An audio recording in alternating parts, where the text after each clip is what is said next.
Hey YouTube, what's going on? I haven't done a solo video since the Crosscut review I did a few weeks ago.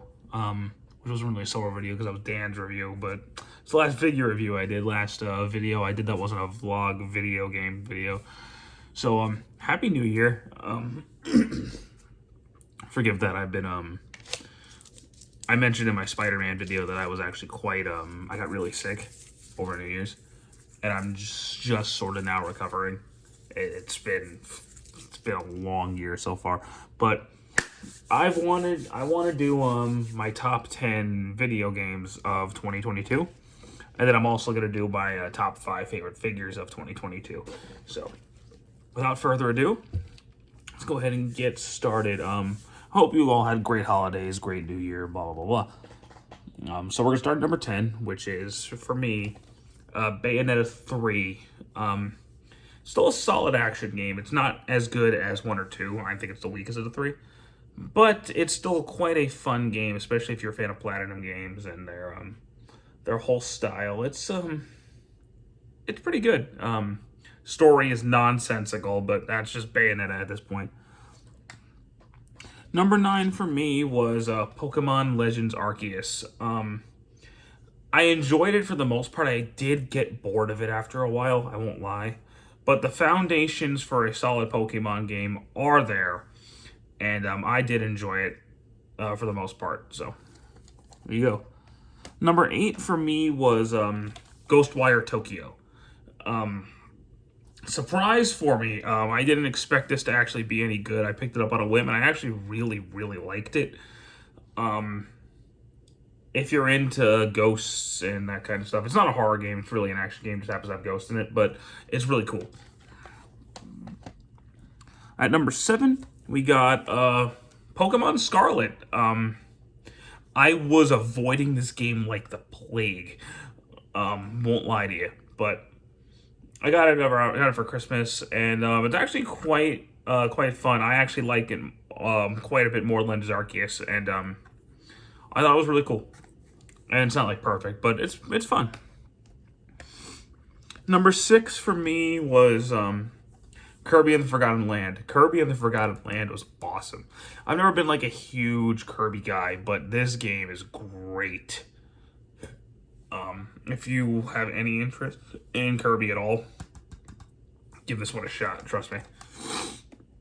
Number 5 was a game I did not expect to like at all, but it's actually adorable, Stray. Yeah, I got the physical copy of Stray. Stray is a game where you play as a kitty cat, and I love kitty cats, so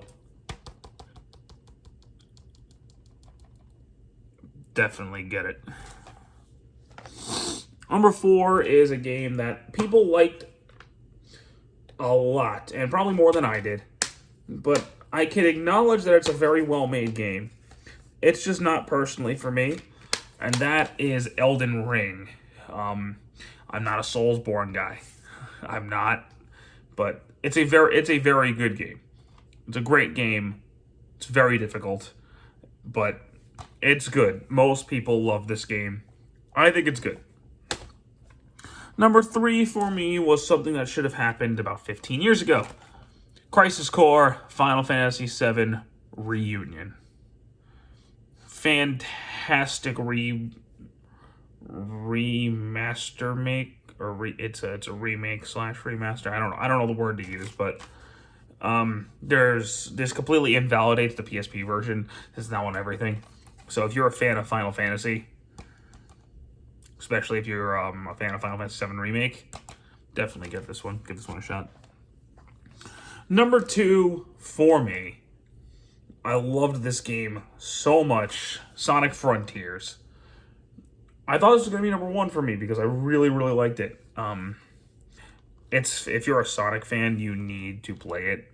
It's the best Sonic game in years, at least 3D wise. It's like since Generations, so definitely give this one a shot if you're a Sonic fan. And for me, my number 1 game of 2022, cannot help myself, is God of War Ragnarok. God of War Ragnarok, with everything you liked about the last God of War game, up the ante. It's so good. If you haven't played it, you should. It's amazing. And that's that for my top 10 games of 2022. I'm going to lead in, I'll just do this in the same video, to my most anticipated games of 2023. There's no particular order here. It's just games that I'm looking forward to. Right off the bat, this comes out literally in like 2 weeks, but Dead Space. I loved the Dead Space games, 1 and 2. So I'm really looking forward to them bringing it back, and I think remaking the first one smartest way to bring it back. So there we got that. Resident Evil 4. I'm a big fan of Resident Evil.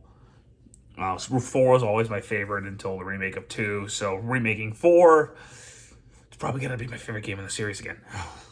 Definitely. Silent Hill 2. Never played Silent Hill, but I gotta give that one a shot. I've heard nothing but good things about Silent Hill 2, and I was actually thinking about buying the original Silent Hill 2, and then they announced the remake, so there we go. There we go. Final Fantasy 16 looks absolutely incredible. I wasn't the biggest fan of 15, but 16 looks like they're getting their shit together. So we'll definitely be picking that one up. Of course, we have Legend of Zelda: Tears of the Kingdom. Breath of the Wild was fantastic, so I have to get Tears of the Kingdom. I don't know how big the game's gonna be. We'll see, but I gotta play it. Got to play that.